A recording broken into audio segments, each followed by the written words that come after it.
हमने बात की थी विनम्रता पर, और अब हम बात करेंगे आडंबर या दिखावे की, जो हमारे जीवन में बिन बुलाए ही आ जाता है। जैसे मान लीजिए कि हमारा पड़ोसी लाखों रुपए महीने कमाता है। वो अक्सर नए नए ढंग के फोन और महंगी गाड़ियां लेकर आता है। हम उसके बराबर की आमदनी नहीं करते, लेकिन हमारे मन में उसे ये दिखाने की लालसा जागती है कि हम तुमसे कम नहीं हैं। हम उसकी तरह की घड़ियां और फोन खरीदने निकल पड़ते हैं। हम कभी नहीं सोचते कि जाने अनजाने हमें दिखावे या आडंबर की महाघातक बीमारी ने चपेट में ले लिया है।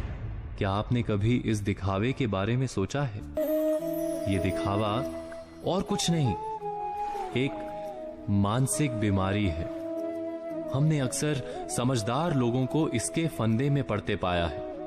ये और कुछ नहीं करती, बस इतना ही करती है कि आपसे विवेचना और समझ की शक्ति छीन लेती है और एक ऐसी अंधी दौड़ में कूद जाने के लिए तैयार कर देती है जिसका कोई सार्थक अंत नहीं दिखता।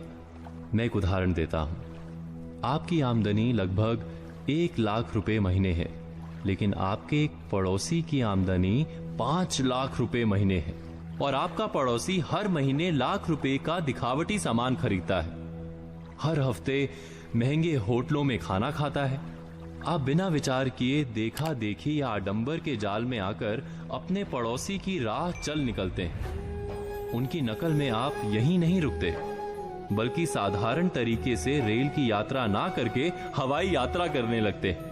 आप अपनी आमदनी और अपने खर्च के अनुपात को भूलकर केवल पड़ोसी के खर्च की प्रतियोगिता पर उतर आते हैं और आडंबर को ध्यान में रखते हैं।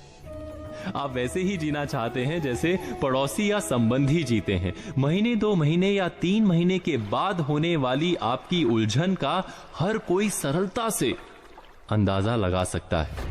ऐसा नहीं कि आप दिखावे की इस जंजाल से बच नहीं सकते, बस पड़ोसी या संबंधी क्या खरीद रहे हैं इस पर ध्यान देने के स्थान पर आप इस पर ध्यान दें कि उनकी खरीद के पीछे कितना उनका धन बल है और कितना आडंबर।